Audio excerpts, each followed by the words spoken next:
ಮಾತಾಡೋದು, ಪಕ್ಕದ ಮನೆಯವರ ಬಗ್ಗೆ ಮಾತಾಡೋದು, ಮೇಲಿನ ಮನೆಯವರ ಬಗ್ಗೆ ಮಾತಾಡೋದು, ಅಥವಾ ನಮ್ಮ ಸಂಬಂಧಿಕರ ಬಗ್ಗೆ ಮಾತಾಡೋದು, ನಮ್ಗೆ ಅದರಲ್ಲಿ ಸಿಗುವಂತಹ ಒಂದು ಸಂತೋಷ ಅಥವಾ ಎಚ್ಚರ ಪ್ರಾಯಃ ಬೇರೆ ಯಾವುದೇ ವಿಷಯದಲ್ಲಿ ಸಿಗ್ತಾ ಇಲ್ಲ. ಇದು ಆಕ್ಚುಲಿ ರಾಂಗ್, ತುಂಬಾ ತಪ್ಪಿ. ಹಿಂದಿನವರು ಮಾತಾಡ್ತಾ ಇದ್ರು, ಇಲ್ಲ ಅಂತ ಇಲ್ಲ, ಆದ್ರೆ ಅವರ ಬಂದ ಒಂದು ದಿನಗಳನ್ನು, ಬಂದ ದಾರಿಯನ್ನು ಅವರು ಮರೀತಾ ಇರಲಿಲ್ಲ. ಈಗ ಪ್ರತಿಯೊಂದು ಕೂಡ ಹೇಳಬೇಕಾಗಿದೆ. ಉದಾಹರಣೆಗೆ ನಾನು ಹೇಳೋದಾದ್ರೆ, ಇನ್ನು ಮುಂದೆ ಒಂದು 50 ವರ್ಷಗಳು ಕಳೆದ ಮೇಲೆ ನಮ್ಗೆ ಈ ಪರಿಸ್ಥಿತಿ ಬರಬಹುದು. ಈಗ ನಾವು ಹೇಗೆ ಯಾವುದೇ ಒಂದು ಸಸ್ಯವನ್ನು ಅಥವಾ ಯಾವುದೇ ಒಂದು ಪ್ರಾಣಿಯನ್ನು ನೋಡಬೇಕಾದ್ರೆ ಮೃಗಾಲಯಕ್ಕೆ ಹೋಗ್ತೇವೋ, ಅಂದ್ರೆ ಮನೆಯಲ್ಲಿ ಈ ವ್ಯವಸ್ಥೆ ಇಲ್ಲ. ನಾಯಿ, ಬೆಕ್ಕು, ದನ ಬಿಟ್ರೆ, ದನವೂ ಕೂಡ ಈಗ ಕಡಿಮೆ ಆಗಿದೆ. ಈ ನಾವಿಲ್ಲಿ ಹೇಳ್ತೇವೆ ದನ ಅಂತ ಹೇಳ್ತೇವೆ. ಈಗ ಬೆಂಗಳೂರು ಅಥವಾ ಮುಂಬೈ ಮಹಾನಗರ ಇತ್ಯಾದಿ ಕಡೆ ನೀವು ದನಗಳನ್ನೆಲ್ಲ ನೋಡಬೇಕಾದ್ರೆ ಅವರನ್ನು ಹಳ್ಳಿಗೆ ಬಂದು ನೋಡಿ ಹೋಗ್ತಾರೆ. ಅವರು ದನಗಳನ್ನು ನೋಡ್ಲಿಕ್ಕೆ ಅಂತ ಒಂದು ದಿವಸ ರಜೆ. ಅಂದ್ರೆ ಈಗಿನ ಕಾಲದಲ್ಲಿ ಹೇಗಾಗಿದೆ ಕೇಳಿದ್ರೆ, ನಿತ್ಯ ಜೀವನದಲ್ಲಿ ಯಾವುದು ಬೇಕಿತ್ತೋ ಅದು ಇಲ್ಲದೆ ಇರೋದ್ರಿಂದ ಅದನ್ನು ಹುಡುಕಿಕೊಂಡು ಒಂದು ದಿನ ಹೋಗ್ಬೇಕಾದ ಪರಿಸ್ಥಿತಿ ಬರ್ತದೆ. ಅದೇ ರೀತಿಯಲ್ಲಿ ಈ ಅಧ್ಯಾತ್ಮದ ಅಧ್ಯಯನ, ಗೀತೆಯ ಅಧ್ಯಯನ ಯಾಕೆ ಬೇಕು ಹೇಳಿದ್ರೆ, ಸೆಲ್ಫ್ ಕಾನ್ಫಿಡೆನ್ಸ್, ನಮ್ಮಲ್ಲಿ ಆತ್ಮಸ್ಥೈರ್ಯ ಬೇಕು. ನಮ್ಮಲ್ಲಿ ಎಷ್ಟು ಪುಕ್ಕಲುತನ ಇದೆ ಕೇಳಿದ್ರೆ, ಸತ್ಯವನ್ನು ಧೈರ್ಯವಾಗಿ ಹೇಳಲಿಕ್ಕೆ ನಮಗೆ ಹೆದರಿಕೆ, ಅಂತಹ ಒಂದು ಪುಕ್ಕಲುತನ ಬಂದು ಬಿಟ್ಟಿದೆ. ಇದಕ್ಕೆ ಕಾರಣ ಏನು ಕೇಳಿದ್ರೆ, ಒಂದು ಏನು ಆತ್ಮಸ್ಥೈರ್ಯ ನಮಗೆ ಬೇಕಿತ್ತು ಅದರ ಕೊರತೆ. ಪ್ರಾಯಃ ನಾವು ಎದೆ ತಟ್ಟಿಕೊಂಡು ನಾನು ಒಂದು ನಿಜವಾದ ವಿಷಯವನ್ನು ಹೇಳ್ತಾ ಇದ್ದೇನೆ ಅಂತ ಗಟ್ಟಿಯಾದ ಧ್ವನಿಯಲ್ಲಿ ನಾವು ಹೇಳಲಿಕ್ಕೆ ಇವತ್ತು ಕಷ್ಟಪಡ್ತಾ ಇದ್ದೇವೆ. ಇದಕ್ಕೆ ಕಾರಣ ಏನು ಕೇಳಿದ್ರೆ, ನಮ್ಮಲ್ಲಿ ಅಧ್ಯಯನದ ಕೊರತೆ ಇದೆ. ಎರಡನೇದು, ಕೇವಲ ಶಾಲೆಯ ಅಧ್ಯಯನ ಮಾತ್ರವೇ ಅಧ್ಯಯನ ಅಂತ ತಿಳ್ಕೊಂಡಿದೆ. ಇತ್ತೀಚೆಗಷ್ಟೇ ಒಂದು ದಿನಪತ್ರಿಕೆಯಲ್ಲಿ ಬಂದಿದೆ, ಅಮೆರಿಕದ ಒಂದು ಸಂಸ್ಥೆ ಮತ್ತೊಂದು ದುಬಾಯಿಯ ಒಂದು ಸಂಸ್ಥೆ, ಎರಡು ಕಡೆಗಳಲ್ಲಿ ಭಗವದ್ಗೀತೆಯನ್ನು ನಿತ್ಯ ಅಧ್ಯಯನಕ್ಕೆ ಇಟ್ಟಿದ್ದಾರೆ. ಅದರಲ್ಲಿ ಕಾರಣವನ್ನು ಕೊಟ್ಟಿದ್ರು. ಯಾಕೆ ನಿತ್ಯ ಅಧ್ಯಯನಕ್ಕೆ ಇಟ್ಟಿದ್ದಾರೆ ಕೇಳಿದ್ರೆ, ಅವರ ಏನು ನಿತ್ಯ ಬಳಕೆಯಲ್ಲಿ ಅವರಿಗೆ ಆತ್ಮಸ್ಥೈರ್ಯ ಬೇಕು, ಇದನ್ನು ಅದು ಹೆಚ್ಚಿಸ್ತದೆ. ಏನು ಹೆಚ್ಚಿಸ್ತದೆ? ನೀವೇ ನೋಡಿ, ಭಗವದ್ಗೀತೆಯಲ್ಲಿ 18 ಅಧ್ಯಾಯಗಳಿವೆ. 18 ಅಧ್ಯಾಯಗಳಲ್ಲಿ ಒಂದು ಅಧ್ಯಾಯದಲ್ಲಿ ಇರುವಂತಹ ಶೀರ್ಷಿಕೆ ಇನ್ನೊಂದು ಅಧ್ಯಾಯಕ್ಕಿಲ್ಲ. ಮೊದಲನೇ ಅಧ್ಯಾಯದಲ್ಲಿ ಅರ್ಜುನನ ದುಃಖದ ಬಗ್ಗೆ ಹೇಳಿದ್ರೆ, ಎರಡನೇ ಅಧ್ಯಾಯದಲ್ಲಿ ಜ್ಞಾನ ಮಾರ್ಗದ ಬಗ್ಗೆ, ಸಾಂಖ್ಯ ಯೋಗ ಜ್ಞಾನ ಮಾರ್ಗದ ಬಗ್ಗೆ ಹೇಳಿದ್ದಾರೆ. ಮೂರನೇ ಅಧ್ಯಾಯದಲ್ಲಿ ಕರ್ಮದ ಬಗ್ಗೆ ಹೇಳಿದ್ರೆ, ನಾಲ್ಕನೇ ಅಧ್ಯಾಯದಲ್ಲಿ ಮತ್ತೆ ಪುನಃ ಅರ್ಜುನನಿಗೆ ಸಂಶಯ ಬರ್ತದೆ, ಕರ್ಮ ಶ್ರೇಷ್ಠವ ಜ್ಞಾನ ಶ್ರೇಷ್ಠವ ಅಂತ.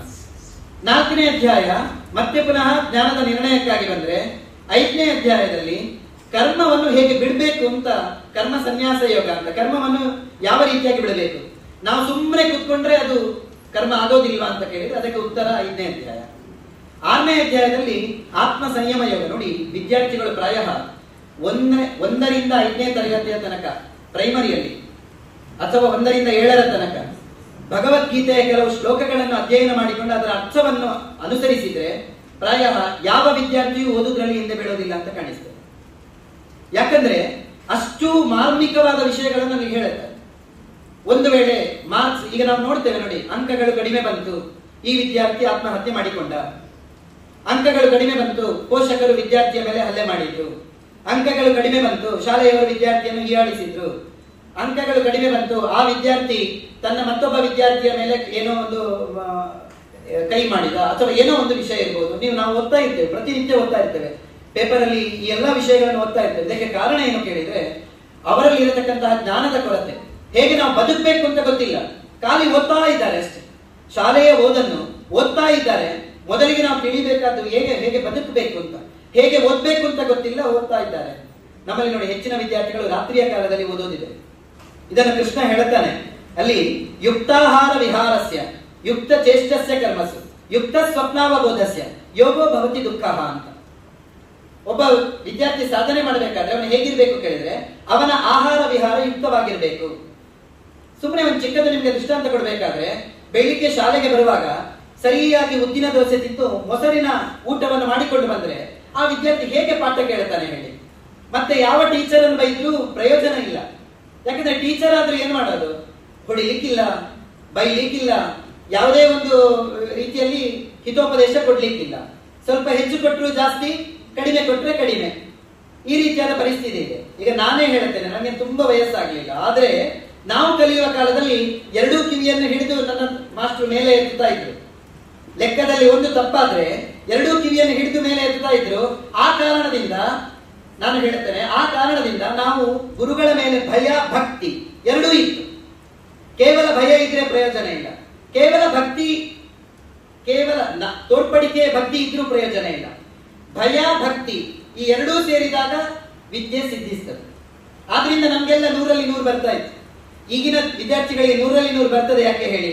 ಇಡೀ ಟೆಕ್ಸ್ಟ್ ಬುಕ್ ಅನ್ನು ಬಾಯ್ಪಟ್ಟ ಮಾಡ್ತಾರೆ ಅಷ್ಟೇ. ನಿಮ್ಗೆ ನಿಜವಾಗಿ ಹೇಳ್ತೇನೆ, ಅವರಿಗೆ ಹೊರಗಿನ ಜ್ಞಾನ ಚೂರೂ ಇರೋದಿಲ್ಲ. ನಿಮ್ಗೆ second year P U C ಓದಿದ ವಿದ್ಯಾರ್ಥಿ ಹತ್ರ ನೀವು ಯಾವುದೋ ಒಂದು ಸಾಮಾನ್ಯ ಜ್ಞಾನದ ಒಂದು ವಿಷಯವನ್ನು ಕೇಳಿದ್ರೆ ಅವರಿಗೆ ಗೊತ್ತಿರೋದಿಲ್ಲ. ಒಂದು ದನದ ಬಗ್ಗೆ ವರ್ಣನೆ ಮಾಡು ಅಂತ ಹೇಳಿದ್ರೆ ಅವರಲ್ಲಿ ಮಾಡ್ಲಿಕ್ಕೆ ಆಗೋದಿಲ್ಲ. ಯಾವ ಪಾಠದಲ್ಲಿ ಬಂದಿದೆ ಅಂತ ಕೇಳ್ತಾರೆ. ಯಾವ ತರಗತಿಯ ಯಾವ ಪಾಠದಲ್ಲಿ ಬಂದಿತ್ತು, ನಾನು ಬಾಯ್ಪಾಠ ಮಾಡಬೇಕಾದ್ರೆ ಪಾಠದಲ್ಲಿ ಬರಬೇಕು. ಇಂತಹ ಒಂದು ಪರಿಸ್ಥಿತಿ ಇದೆ. ಇದು ಆಕ್ಚುಲಿ ಘೋರ ಪರಿಸ್ಥಿತಿ. ನಾನು ಯಾಕೆ ಹೇಳ್ತೇನೆ ಕೇಳಿದ್ರೆ, ಅನುಭವಗಳು ಓದಿನಿಂದ ಕೇವಲ ಬರೋದಲ್ಲ, ತನ್ನ ನಿಜ ಜೀವನದಿಂದಲೂ ಕೂಡ ಬರ್ತದೆ. ಆದ್ರಿಂದ ಇದನ್ನು ನಾವು ಫಸ್ಟ್ ತಿಳ್ಕೊಳ್ಬೇಕು. 6ನೇ ಅಧ್ಯಾಯ ಆತ್ಮ ಸಂಯಮ ಯೋಗ. ಅರ್ಜುನ ಕೇಳ್ತಾನೆ ನೋಡಿ, ವಿದ್ಯಾರ್ಥಿಗಳಿಗೆ, ಪ್ರತಿ ವಿದ್ಯಾರ್ಥಿಗಳಿಗೆ ಬರುವ ಪ್ರಶ್ನೆ ಇದು. ನಾನು ಓದ್ಲಿಕ್ಕೆ ಅಂತ ಕೂತ್ಕೊಳ್ತೇನೆ, ಆದ್ರೆ ಓದ್ಲಿಕ್ಕೆ ಮನಸ್ಸೇ ಬರೋದಿಲ್ಲ. ಎಲ್ಲರಿಗೂ ಬರ್ತದೆ ಸಾಮಾನ್ಯವಾಗಿ 80, ಅಪರೂಪದಲ್ಲಿ ಕೆಲವು ವಿದ್ಯಾರ್ಥಿಗಳು ಇರ್ಬೋದು. ಓದಿದಾಗ ಏನೋ ಒಂದು ಏಕಾಗ್ರತೆಯಿಂದ ಓದಿ ಅದನ್ನು ಸಾಧನೆ ಮಾಡುವ ವಿದ್ಯಾರ್ಥಿಗಳು 20% ಇರಬಹುದು. ಆದ್ರೆ 80% ವಿದ್ಯಾರ್ಥಿಗಳಿಗೆ ಈ ಪ್ರಶ್ನೆ ಬಂದೇ ಬರ್ತದೆ. ನಾನು ಓದ್ಲಿಕ್ಕೆ ಅಂತ ಕುತ್ಕೊಳ್ತೇನೆ, ನನಗೆ ಸರಿಯಾಗಿ ಕಾನ್ಸಂಟ್ರೇಷನ್ ಬರ್ತಾ ಇಲ್ಲ, ಏಕಾಗ್ರತೆ ಬರ್ತಾ ಇಲ್ಲ, ಯಾಕೆ ಅಂತ. ಇದೇ ಪ್ರಶ್ನೆಯನ್ನು ಅರ್ಜುನ ಕೇಳ್ತಾನೆ. 6ನೇ ಅಧ್ಯಾಯದಲ್ಲಿ ಇದೆ. ಚಂಚಲಂ ಹಿ ಮನ ಕೃಷ್ಣ ಪ್ರಮಾಚಿ ಬಲವದೃಢಂ ತಸ್ಯಾಹಂ ನಿಗ್ರಹಂ ಮನ್ಯೆ ವಾಯೋರಿವ ಸುದುಷ್ಕರ. ಅವನು ಹೇಳ್ತಾನೆ, ಮನಸ್ಸು ಗಾಳಿಯ ಹಾಗೆ ತುಂಬಾ ದುಷ್ಕರವಾದದ್ದು, ಅದನ್ನು ಹಿಡ್ಕೊಳ್ಳಿಕ್ಕೆ ಆಗ್ತಾ ಇಲ್ಲ. ಸುಮ್ಮನೆ ಕೂತ್ಕೊಳ್ತಾ ಇದ್ರೆ ಎಲ್ಲಿ ಶಬ್ದ ಕೇಳ್ತಾ ಇದೆ, ಎಲ್ಲಿ ಪದ್ಯ ಕೇಳ್ತಾ ಇದೆ ಅಲ್ಲಿಗೆ ಓಡುತ್ತದೆ ಅಂತ. ನಮ್ಮ ಪರಿಸ್ಥಿತಿ ಹಾಗೆ ಇದೆ, ನಮ್ಮ ವಿದ್ಯಾರ್ಥಿಗಳ ಪರಿಸ್ಥಿತಿ ಹಾಗೆ ಇದೆ. ಹಾಗಾದ್ರೆ ಏಕಾಗ್ರತೆಯಿಂದ ಕೂತ್ಕೊಳ್ಳೋದು ಹೇಗೆ? ಫಸ್ಟ್ ನೋಡಿ, ಅದನ್ನು ನಾವು ಕಲಿಸಬೇಕಾಗಿದೆ. ನಾವು ಅದು ಬಡಿಯೋದ್ರಿಂದ ಬರೋದಲ್ಲ, ಹೊಡೆಯೋದ್ರಿಂದ ಬರೋದಲ್ಲ, ವಿದ್ಯಾರ್ಥಿಗೆ ಕಲಿಸೋದ್ರಿಂದ ಬರೋದು. ಈ ಪ್ರಾಯ ಶಾಲೆಗಳಲ್ಲಿ ಈ ಪಾಠ ಮೊದಲಾಗಬೇಕು ಅಂತ ನಾನು ಭಾವಿಸ್ತೇನೆ. ಯಾಕಂದ್ರೆ ಒಂದು ಪಾಠದ ಮುಖಪಾಠ ಅಥವಾ ಒಂದು ಪಾಠದ ವಿಷಯವನ್ನು ವಿದ್ಯಾರ್ಥಿಗಳಿಗೆ ಖುಷಿಯಿಂದ ಅವರು ಓದಿದ್ರೆ ಮಾತ್ರ ಅವರ ತಲೆಗೆ ಅದು ಹಿಡಿತದೆ. ಒತ್ತಾಯದಿಂದ ಓದಿದಾಗ ಒತ್ತಾಯದ ಮಾಗಸ್ಥಾನ ಆಗ್ತದೆ ಹೊರತು ಅದರ ಫಲ ಅಲ್ಲಿ ಸರಿಯಾಗಿರೋದಿಲ್ಲ. ಅದರ ಫಲ ವೈರುಧ್ಯವಾಗಿ ಬರಬಹುದು. ಆ ವಿದ್ಯಾರ್ಥಿ ಒತ್ತಾಯದಿಂದ ಓದಿದಾಗ ಈಚೆ ಕಡೆ ಮನೆಯವರ ಕಾಟ ತಾಳ್ಲಿಕ್ಕೆ ಆಗೋದಿಲ್ಲ, ಆಚೆ ಕಡೆ ಶಾಲೆಯಲ್ಲಿ ಕಾಟ ತಾಳ್ಲಿಕ್ಕೆ ಆಗೋದಿಲ್ಲ. ಫೀಸ್ ಕಟ್ಟಿದ್ದೇನೆ, ಕಲಿ ಕಲಿ ಅಂತ ಹೇಳಿ ಮನೆಯವರು, ಶಾಲೆಯಲ್ಲಿ ಇಲ್ಲ ನೀನು ಓದಲೇಬೇಕು ಅಂತ ಹೇಳಿ ಶಾಲೆಯವರು, ಹೀಗೆ ಇದ್ದಾಗ ಪರಸ್ಪರ ವಿದ್ಯಾರ್ಥಿಗೂ ಕೂಡ ಗೊಂದಲ ಆಗ್ಬಹುದು. ಆದ್ರಿಂದ ಪ್ರತಿ ವಿದ್ಯಾರ್ಥಿಯು ಭಗವದ್ಗೀತೆ ಓದಬೇಕು ಅಂತ ನಾನು ಹೇಳ್ತೇನೆ. ಭಗವದ್ಗೀತೆ ಓದೋದು ಮಾತ್ರ ಅಲ್ಲ, ಅದರ ಶ್ಲೋಕದ ಅಧ್ಯಯನವನ್ನು, ಅರ್ಥ ಏನು ಅಂತ ತಿಳ್ಕೊಳ್ಬೇಕು. ಇದು ಕೇವಲ ಒಂದು ಅಧ್ಯಾತ್ಮದ ವಿಷಯಕ್ಕಾಗಿ ನಾನು ಹೇಳ್ತಾ ಇಲ್ಲ. ನಿತ್ಯ ಜೀವನದಲ್ಲಿ ನಾನೊಂದು ಇಂಜಿನಿಯರ್ ಆಗಲಿ ಅಥವಾ ಡಾಕ್ಟರ್ ಆಗಲಿ, ಯಾವುದೇ ಹುದ್ದೆಯನ್ನು ಹೊಂದಲಿ, ಆ ಹುದ್ದೆಯನ್ನು ಹೊಂದಬೇಕಾದ್ರೆ ಏಕಾಗ್ರತೆ ಖಂಡಿತ ಬೇಕೇ ಬೇಕು. ಎಲ್ಲರಿಗೂ ಅನುಭವ ವೇದ್ಯವಾದಂತಹ ವಿಷಯ. ಯಾವುದೇ ಹುದ್ದೆಯನ್ನು ಹೊಂದಬೇಕಾದ್ರೆ ಎಷ್ಟು ಓದಲಿಕ್ಕಿದೆ ಅಂತ ಹೇಳಿ ನಮ್ಗೆಲ್ಲರಿಗೂ ಗೊತ್ತು. ಸಾಮಾನ್ಯವಾಗಿ 10ನೇ ತರಗತಿಯ ತನಕ ಪೋಷಕರ ಒತ್ತಾಯಕ್ಕೆ ಓದಿದ್ರೆ 11ನೆಯ ತರಗತಿಯಿಂದ ಅರ್ಥಾತ್ PUC ಇಂದ ಅವನು ತನ್ನ ಸ್ವಂತಕ್ಕಾಗಿ ಓದಲಿಕ್ಕೆ ಆರಂಭ ಮಾಡ್ತಾನೆ ಪ್ರತಿ ವಿದ್ಯಾರ್ಥಿ. ಆವಾಗಲೇ ಕೇಳಲಿಕ್ಕೆ ಶುರು ಮಾಡ್ತಾರೆ, ಏನ್ ಓದ್ತಾ ಇದ್ದಿ, ಯಾವ ಜಾಬಿಗೆ ಹೋಗ್ತಿ, ಏನ್ ನಿನ್ನ ಅಭಿಪ್ರಾಯ ಅಂತ. ಅಂದ್ರೆ ಈಗಿನ ಜನರ ಟ್ರೆಂಡೇ ಹಾಗೆ ಆಗಿಬಿಟ್ಟಿದೆ. ಎಲ್ಲ ಕೇಳುವ ಪ್ರಶ್ನೆಯೇ ಅದೇ, ನೀನು ಹೇಗಿದ್ದಿ ಅಂತ ಯಾರು ಕೇಳೋದಿಲ್ಲ. ನೋಡಿಬೇಕಾದ್ರೆ ಯಾರಾದ್ರೂ ಕಾಲೇಜ್ ಹೋಗ್ತಾ ಇದ್ರೆ ನೀನ್ ಹೇಗಿದ್ದಿ ಅಂತ ಕೇಳೋದಲ್ಲ, ನೀನ್ ಏನಿನ್ನು, ಯಾವ್ದು ಮಾಡೋದು, ಯಾವ ಕೆಲ್ಸಕ್ಕೆ ಹೋಗೋದು, ಇದೇ ಕೇಳೋದು. ಪಾಪ ಅವರನ್ನು ವಿಚಾರ ಮಾಡುವವರು ಯಾರೂ ಇರೋದಿಲ್ಲ. ನೋಡಿ, ಇದು ತಪ್ಪು. ಇದು 2ನೇ ಹಂತಕ್ಕೆ ಬರಬೇಕು. ನಾವು ಅವರ ಬಗ್ಗೆ ಮಾತಾಡುವಾಗ ಮೊದಲು ಅವರ ಕುಶಲವನ್ನು ವಿಚಾರಿಸಿ ನಂತರ ಅವರ ಯಾವುದೇ ಒಂದು ಉದ್ಯೋಗ ಇರ್ಬೋದು ಇದನ್ನು ವಿಚಾರಿಸಬೇಕು. ಇದರಲ್ಲಿ ಏನಾಗಿದೆ, ಮಾನವತೆ ಕಡಿಮೆ ಆಗ್ತಾ ಇದೆ. ನಮ್ಮಲ್ಲಿ ಸಂವಹನ ಕಡಿಮೆ ಆಗ್ತಾ ಇದೆ. ಜನರಲ್ಲಿ ಏನು ಹೇಳಿದ್ರು ಕೋಪ. ನೋಡಿ, 2ನೇ, ಏನು ಕೇಳಿದ್ರು ಕೋಪ. ದಾನ ಎಂಚವುಲ್ಲರು ಕೇಳಿದ ಕೋಪ, ಅಯ್ಯೋ ಜನನೇ ಕೇಳಿದ್ರು, ಯಾರ ಸರಿ ಜನ, ಹೀಗೆ ಅಷ್ಟಲ್ಲ, ಅದಕ್ಕೆ ಉತ್ತರ ಕೊಡ್ಲಿಕ್ಕೂ ಕೂಡ ನಮ್ಗೆ ಎಷ್ಟು ತಾಳ್ಮೆ ಇರೋದು. ಅಂದ್ರೆ ಅಷ್ಟು ನಾವು ಬೇಸತ್ತು ಹೋಗಿದೆ. ಒಂದೇ ಮನೆಯಲ್ಲಿ 4 ಜನ ಇರೋದು. ಆಕ್ಚುಲಿ 4 ಜನರಿಗೆ 4 ಕೋಣೆಗಳಿದ್ರು ಕೂಡ, 4 ಮನೆ ಇದ್ರು ಕೂಡ ಸಾಕಾಗೋದಿಲ್ಲ. ಏನೋ ಒಂದು ಚರೆಪಟ್ಟ, ಅಂದ್ರೆ ನಾವು ಹೇಳ್ತೇವೆ ತುರಿನ ಚರೆಪಟ್ಟ, ಅದು ಏನೋ ಒಂದು ಅಲಗಾಗ್ತದೆ. ಅವ್ರು ಎದುರು ಬಂದ್ರೆ ಚರೆಪಟ್ಟ ಆಗ್ತದೆ. ಅಂದ್ರೆ ಅದಕ್ಕೆ ಕಾರಣ, ಮೂಲ ಕಾರಣ ಏನ್ ಗೊತ್ತಾ? ಅದಕ್ಕೆ ಕಾರಣ ತಾಳ್ಮೆ ಇಲ್ಲದೆ ಇರೋದು, ಕೋಪ. ಇದು ಯಾಕೆ ಬಂತು ಕೇಳಿದ್ರೆ, ಹಿಂದಿನ ಹಾಗೆ ಅವಿಭಕ್ತ ಕುಟುಂಬದ ಕೊರತೆ ಒಂದು, ಎರಡನೆಯದು ಅರ್ಥ ಮಾಡಿಕೊಂಡು ಬದುಕುವಂತಹ ಒಂದು ಸಂವೇದನೆ ಇಲ್ಲ. ಒಬ್ಬರನ್ನೊಬ್ರು ಅರ್ಥ ಮಾಡಿಕೊಂಡು ಬದುಕುವ ಸಂವೇದನೆ ಯಾಕೆ ಗೊತ್ತಾ? ಅವ್ರು ಸಿಗೋದೇ ಇಲ್ಲ. ತಂದೆ ತಾಯಿ ಚಿಕ್ಕವರಿರುವಾಗ ಹಾಸ್ಟೆಲ್ ಅಲ್ಲಿ ಅಥವಾ ಎಲ್ಲಿಯಾದ್ರೂ ಬಿಡ್ತಾರೆ, ಮಕ್ಕಳು ದೊಡ್ಡವರಾದ್ಮೇಲೆ ಬಂದ ಮೇಲೆ ತಂದೆ ತಾಯಿಗಳನ್ನು ವೃದ್ಧಾಶ್ರಮದಲ್ಲಿ ಬಿಡ್ತಾರೆ. ಇದು ಈ ಪರಿಸ್ಥಿತಿ ನೋಡಿ, ಮಾಡಿದ್ದುಣ್ಣೋ ಮಹಾರಾಯ ಅಂತ ಇರ್ತದಲ್ವ, ಹಾಗೆ ಇಂತಹ ಪರಿಸ್ಥಿತಿ ಬಂದು ಬಿಟ್ಟಿದೆ. ನಾನು ಒಬ್ಬ ವೃದ್ಧರ ಹತ್ರ ಮಾತಾಡಿದ್ದೆ, ಮೈಸೂರಿನಲ್ಲಿ ಒಬ್ಬರು ವೃದ್ಧರ ಹತ್ರ ಮಾತಾಡಿದ್ದೆ. ಸುಮ್ಮನೆ ಹೀಗೆ ಹೋಗುವಾಗ, ನಾನು ಯಾವುದೋ ಒಂದು ಪ್ರವಚನಕ್ಕೆ ಹೋಗುವಾಗ ಅವರ ಹತ್ರ ಮಾತಾಡಿದ್ದೆ. ಅವರು ಹೇಳ್ತಾ ಇದ್ರು, ನನಗೆ ಮನೆಗಿಂತ ವೃದ್ಧಾಶ್ರಮದಲ್ಲೇ ಖುಷಿ ಸಿಗ್ತದೆ. ಯಾಕೆ ಕೇಳಿದ್ರೆ, ಮನೆಯಲ್ಲಿ ಯಾರು ಮಾತಾಡುವವರೇ ಇಲ್ಲ. ಮನೆಯಲ್ಲಿ ನಾನು ಎದುರು ಸಿಕ್ಕಿದ್ರು ಕೂಡ ಏನು ಹೇಗಿದ್ದೀರಿ ದೊಡ್ಡ ಅಂತ ಮಾತಾಡುವವರೇ ಇಲ್ಲ. ವೃದ್ಧಾಶ್ರಮದಲ್ಲಿ ಬಂದ ಕೂಡ ಬನ್ನಿ ಬನ್ನಿ ಹೇಗಿದ್ದೀರಿ ಹೇಗಿದ್ದೀರಿ ಅಂತ ಕೇಳ್ತಾರೆ.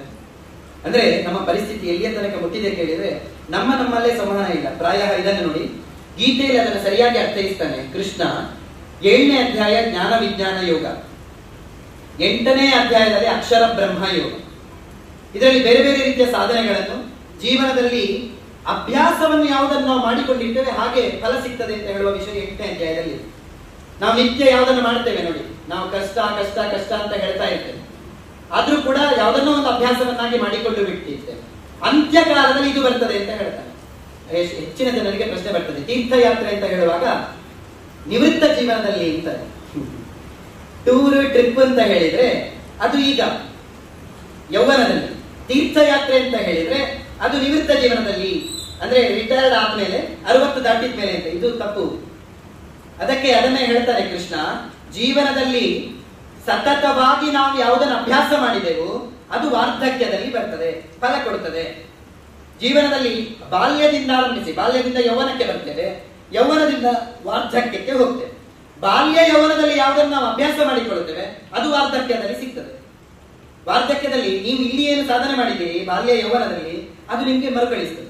ಆದ್ರಿಂದಲೇ ವಾರ್ಧಕ್ಯದಲ್ಲಿ ಮೊದಲಿಂದ ಆರಂಭ ಮಾಡ್ಲಿಕ್ಕೆ ಆಗೋದಿಲ್ಲ. ಮತ್ತೆ ಪುನಃ ನಾನು ಶುರುವಿನಿಂದ ಶುರು ಮಾಡ್ತೇನೆ ಅಂತ ಹೇಳಿದ್ರೆ ಆಗ್ಬಹುದು, ತಕ್ಕ ಮಟ್ಟಿಗೆ ಅಷ್ಟೇ. ಆದ್ರಿಂದಲೇ ಇದನ್ನು ಹೇಳ್ತಾನೆ, ಎಂ ಆಫೀಸ್ ಮರನ್ ಭಾವಂ ಅಂತ. ಅಂದ್ರೆ ಕೊನೆಯ ಕಾಲದಲ್ಲಿ ಅಭ್ಯಾಸ ಯೋಗ ಯುಕ್ತೇನ ಚೇತಸ ನಾಣ್ಯಗಾಮಿನ ಅಂತ ಹೇಳಿ ಹೇಳ್ತಾನೆ.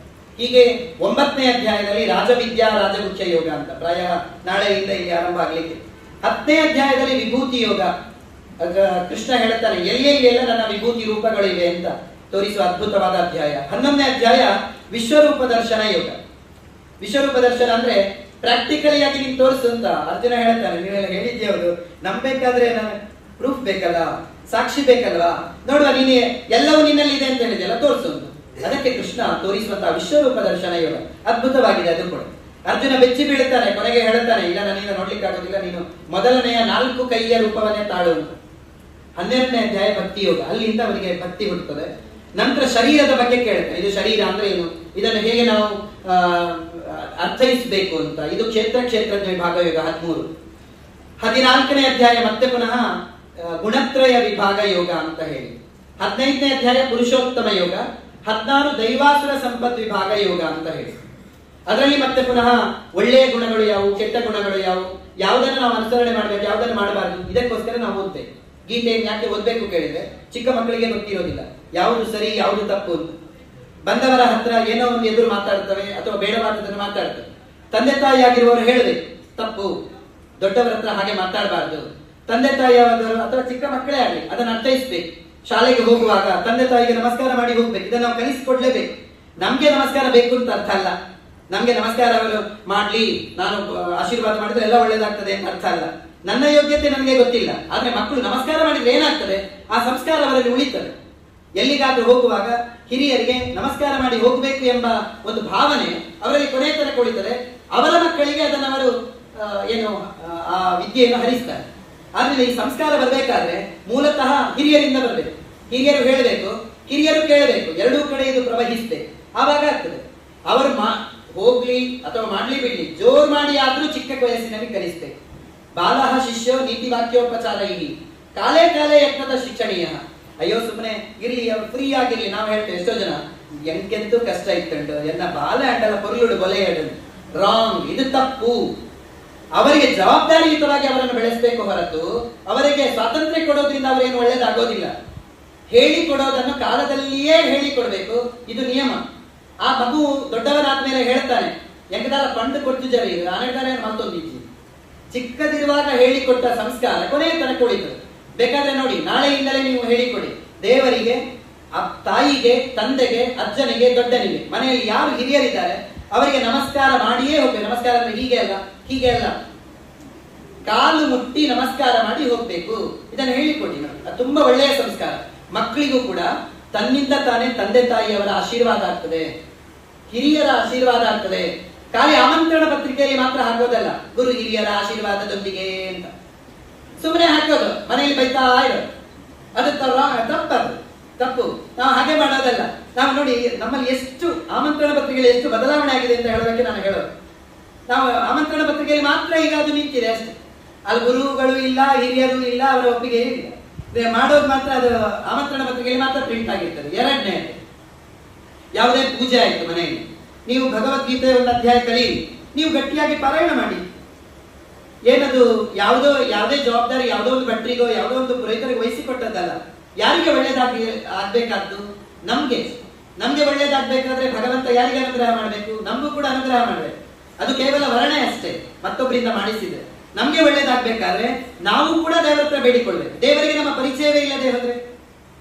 ದೇವರಿಗೆ ಇವನ್ ಯಾರಂತಲೇ ಗೊತ್ತಿಲ್ಲ, ಪ್ರಾರ್ಥನೆ ಮಾಡಿದವರು ಇವರು ಯಾರು ಅಂತ ಕೇಳ್ತಾರೆ.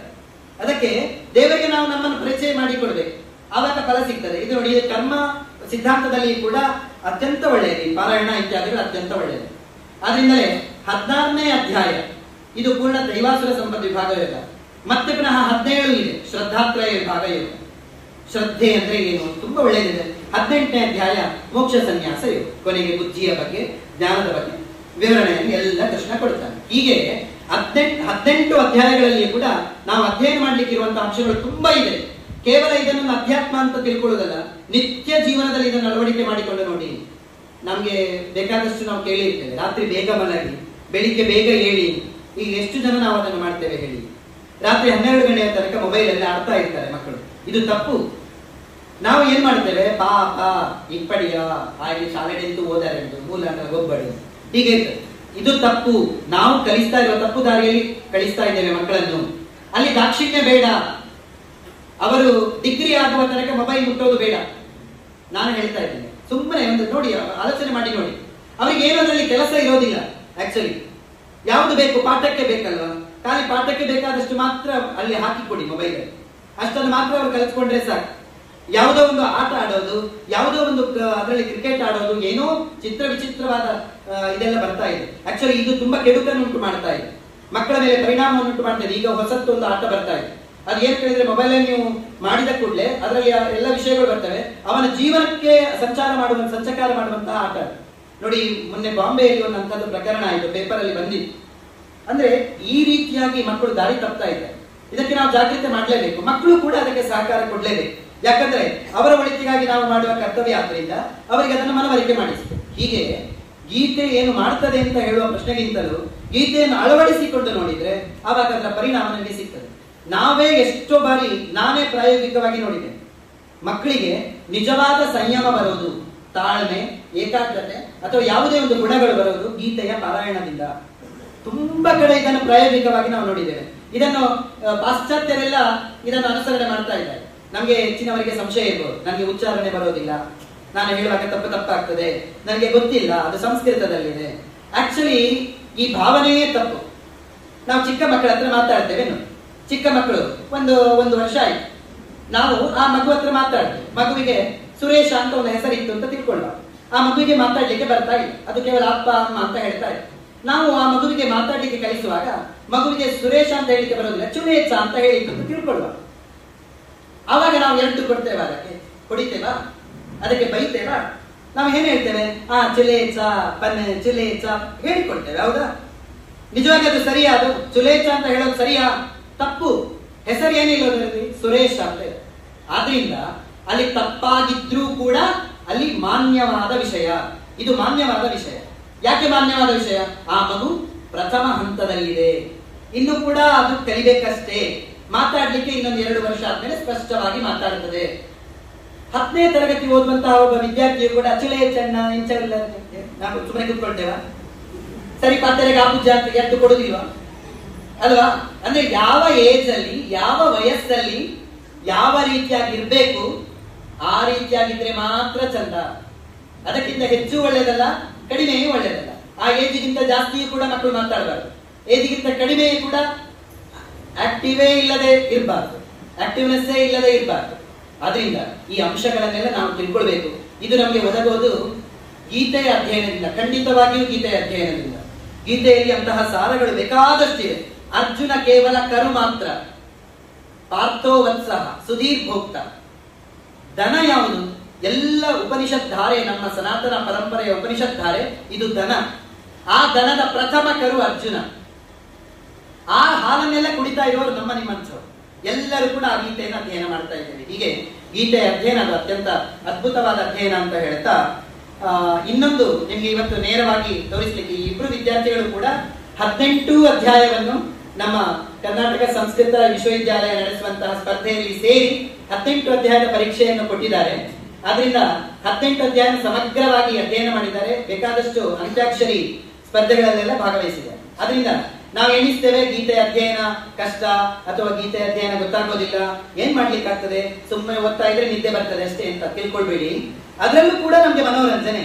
ಗೀತೆಯ ಶ್ಲೋಕಗಳನ್ನು ಕಲಿತಾಗ ಆ ಗೀತೆಯ ಶ್ಲೋಕದ ಅಂತ್ಯದ ಅಕ್ಷರವನ್ನು ಹಿಡ್ಕೊಂಡು ನಾವು ಅದರಲ್ಲಿ ಕೂಡ ಆಟ ಆಡ್ಲಿಕ್ಕಾಗ್ತದೆ. ಅದನ್ನು ಹೇಗೆ ಅಂತ ನಾವು ಪ್ರಾತ್ಯಕ್ಷಿಕೆಯಲ್ಲಿ ಇವತ್ತು ತೋರಿಸಲಿಕ್ಕಿದ್ದೇವೆ. 6:05 ಆಯ್ತು, ಇನ್ನೊಂದು 10 ನಿಮಿಷಗಳ ಕಾಲ ಇವರನ್ನು ತೋರಿಸ್ತಾರೆ. ನೇರವಾಗಿ ನೋಡ್ತಾ ಇರಿ. ನೀವು ಪರೀಕ್ಷೆ ಮಾಡುವವರು ಮಾಡಬಹುದು. ಗೀತೆಯ ಯಾವ ಅಧ್ಯಾಯವನ್ನು ತಗೊಂಡ್ರು ಕೂಡ ಅದರಲ್ಲಿ ಇವರು ಹೇಳಿದ ಶ್ಲೋಕವನ್ನು ಯಾವ ಅಧ್ಯಾಯ ಅಂತ ಹೇಳ್ತಾರೆ, ಅದರಲ್ಲಿ ನೋಡುದಾದ್ರೆ ನೋಡ್ಬೋದು. ಮೊದಲಿಂದ ಆರಂಭ ಮಾಡ್ತೇನೆ.